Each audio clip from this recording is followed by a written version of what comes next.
Hello student, अब आपका है चैप्टर 2। ये है सिविक्स का। ठीक है, इसमें ये ग्लॉसरी है। इसमें चैप्टर 2 है अंडरस्टैंडिंग सेक्युलरिज्म।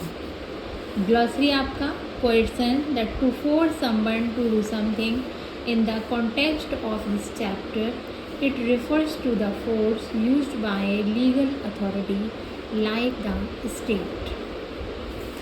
नेक्स्ट है फ्रीडम टू इंटरप्रेट। इसका मतलब है the independence that all person shall have to understand things in their own way.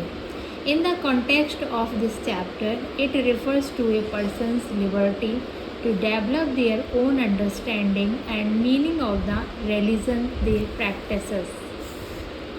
First, next है intervene. In the context of this chapter, it refers to the state's effort to influence a particular matter in accordance with the principles of the constitutions. Right. अब आपका है chapter start हो रहा है। आपका first question is there, question and answer. First question, what is secularism? Religious freedom for all. The Indian Constitution allows individuals the freedom to live by their religious belief and practices as they interpret these. Point 2. Separating the power of religion and the power of a state. Point 3. No discrimination by the state only on the basis of religion. Number 4. My concept of my nation is a highest goal of citizen and not the concept of my religion. Next question है आपका, why is it important to separate religion from the state? To protect the fundamental rights of the minorities in a democratic society. If this majority religious group has access to state power, then it could quite easily use this power and financial resources to discriminate against and persecute persons of other religions. This tyranny of the majority could result in the discrimination.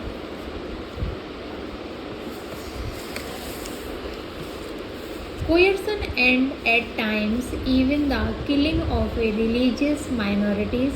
Full stop. The majority could quite easily prevent minorities from practicing their religions.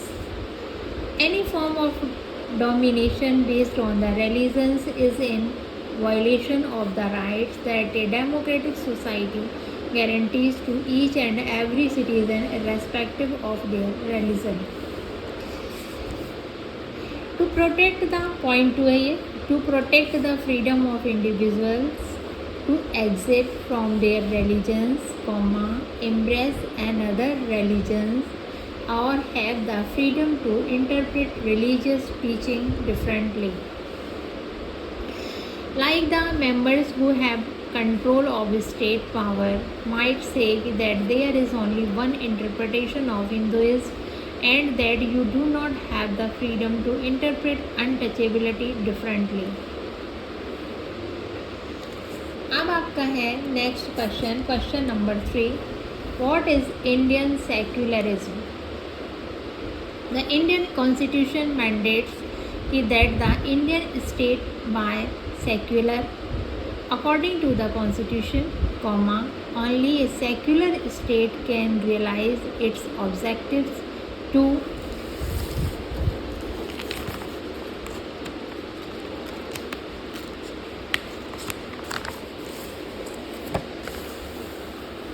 ensure the following. Point 1, that our religious community does not dominate another. Point 2, that some members do not dominate other members of the same religious community.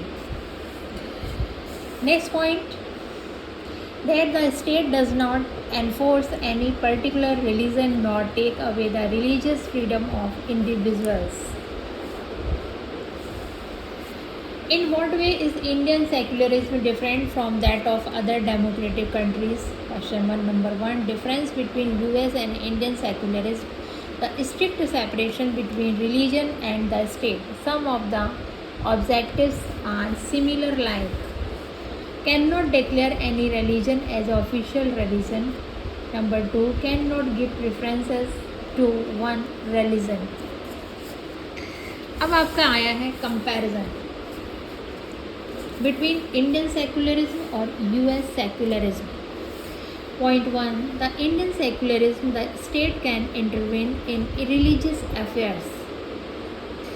Point 2. Removal of untouchability. Point 3. Ban of triple talaq. Point 4. Exemption to wear helmet to sex. अब US secularism में क्या है? In the USA the separation between state and the religion means that the neither the state nor religion can interfere in the affair of one another.